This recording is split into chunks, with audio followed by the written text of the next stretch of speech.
Vous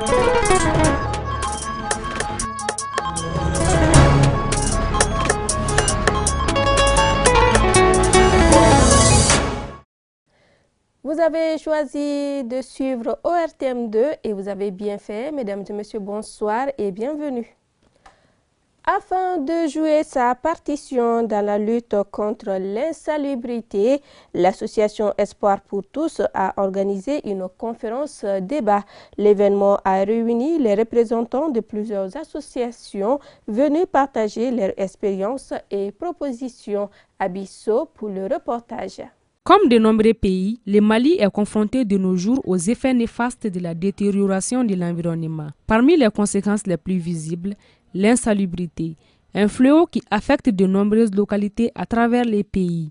Pour tenter d'apporter des solutions durables à ces problèmes, l'association Espoir pour tous a organisé une conférence débat. L'objectif était de réunir des acteurs engagés afin de réfléchir collectivement à des stratégies pour lutter contre ces fléaux. C'est pour réunir les présidents des associations des jeunes de la ville de Bamako pour en discuter par rapport à l'assainissement de la ville, tous ensemble pour une ville propre, faire participer à la population, à la société civile, à tout le monde à l'assainissement et mettre des plans de prévention pour l'inondation et pour l'avenir en fait, pour ne plus qu'il y ait des inondations dans l'avenir. Cette rencontre a réuni des participants venus de plusieurs structures, tous animés par la volonté de partager leur expérience et de proposer des solutions concrètes. Au cœur des échanges, l'identification des causes de l'insalubrité, la nécessité d'éduquer les populations et l'urgence d'une meilleure gestion des déchets. Le problème lié à l'insalubrité à Bamako, c'est la mentalité de la population.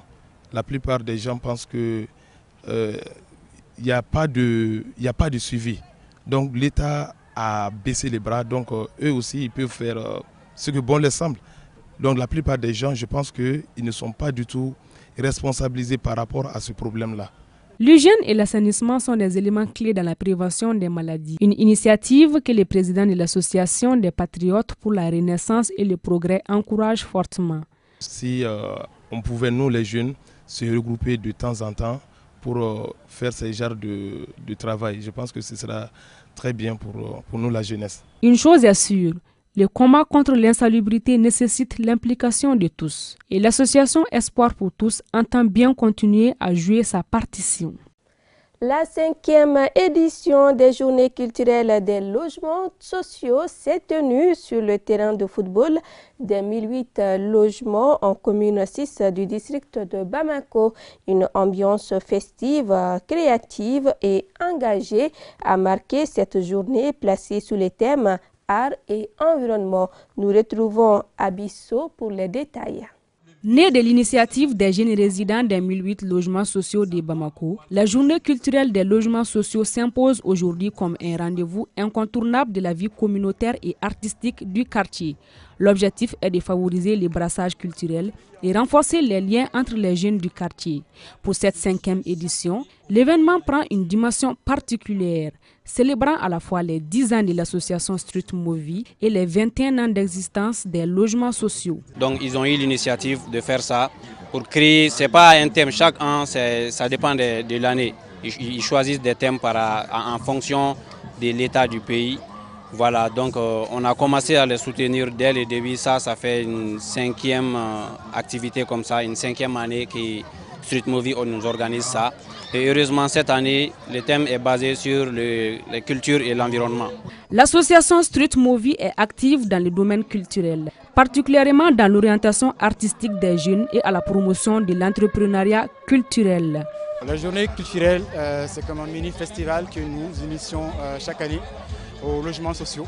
Cette année, c'est la 5e édition. Et l'intérêt de la création de cette journée culturelle depuis sa première édition, c'était déjà de créer un besoin au sein des logements sociaux ici, en termes d'initiatives culturelles, parce que nous sommes quand même un peu excentrés de tout ce qu'on peut considérer comme l'offre culturelle dans la capitale.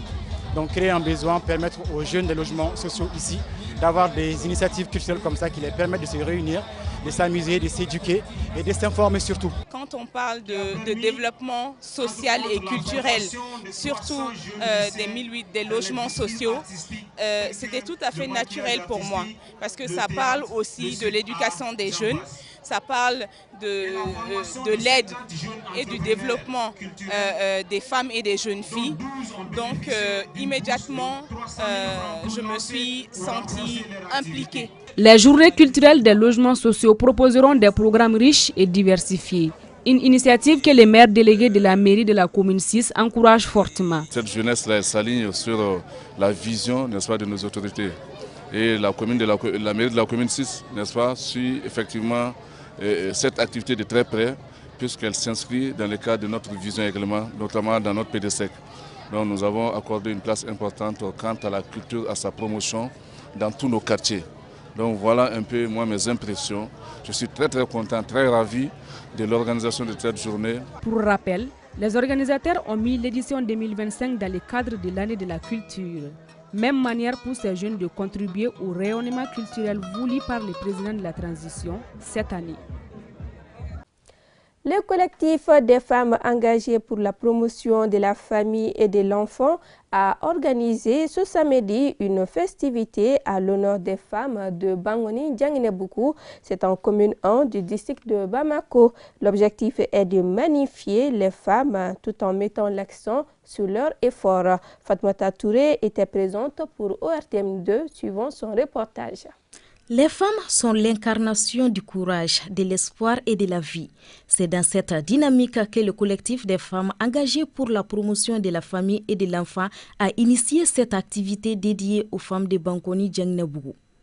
L'initiative vise à célébrer leur rôle fondamental dans la société tout en valorisant leurs efforts. C'est une association humanitaire.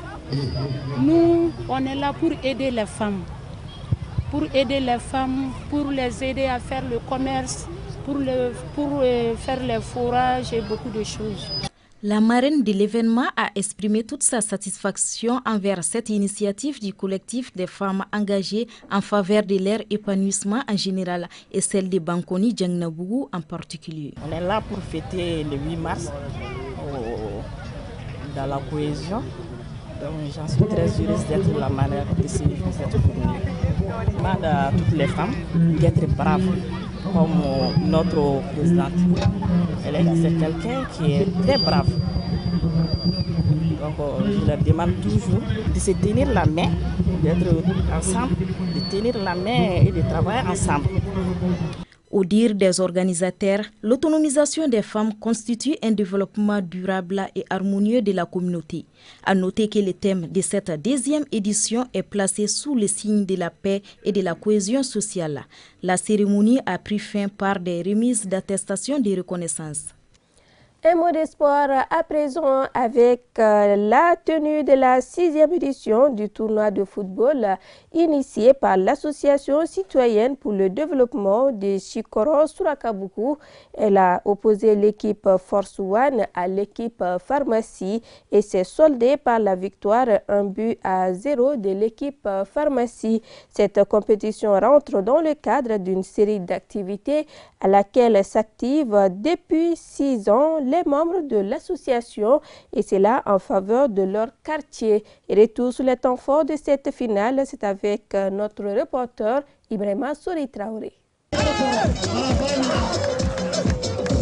La finale de la 6e édition de la Coupe ACDSS a été remportée par l'équipe de la Pharmacie au détriment de Force One 1-0. C'était à l'issue d'un duel dominé en grande partie par l'équipe vainqueur qui a logiquement raflé tous les titres individuels et collectifs qui sont le meilleur joueur du tournoi, le meilleur buteur et le meilleur gardien. Aussi, le vainqueur du prix spécial du parrain décerné au premier qui ouvre le score à la finale. À ce sujet, le numéro 10, Bassidou de l'équipe de Pharmacie s'est distingué. Je suis très content parce qu'on a remporté cette trophée-là. On a fait beaucoup d'efforts parce que le premier mi-temps, ça n'a pas été facile quoi. Mais on a tenu jusqu'à deuxième mi-temps et on a marqué, on a gagné. Ce tournoi de football est un volet d'une série d'activités de la CDSS pour le quartier de Sidakoro sur la Kabougou. Nous organisons cette activité sportive chaque année parce que nous avons un programme d'activités parmi lesquels il y a cette activité-là. C'est pourquoi nous l'organisons, c'est la 6e édition. Donc nous comptons quand même continuer avec l'organisation de la dite activité. Séduit par la prestation des deux équipes,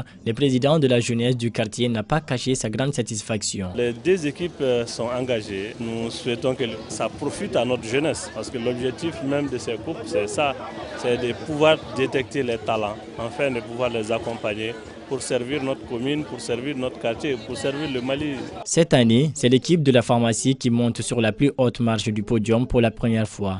Une victoire fruit notamment d'une offensive accentuée et d'une nette domination. C'est ce qu'il fallait retenir de cette édition. Grand merci à vous de nous avoir suivis. Ne zappez surtout pas, juste après moi, l'édition en Bamanankan. Et ce soir, c'est une présentation de Daouda Kone. Bonsoir.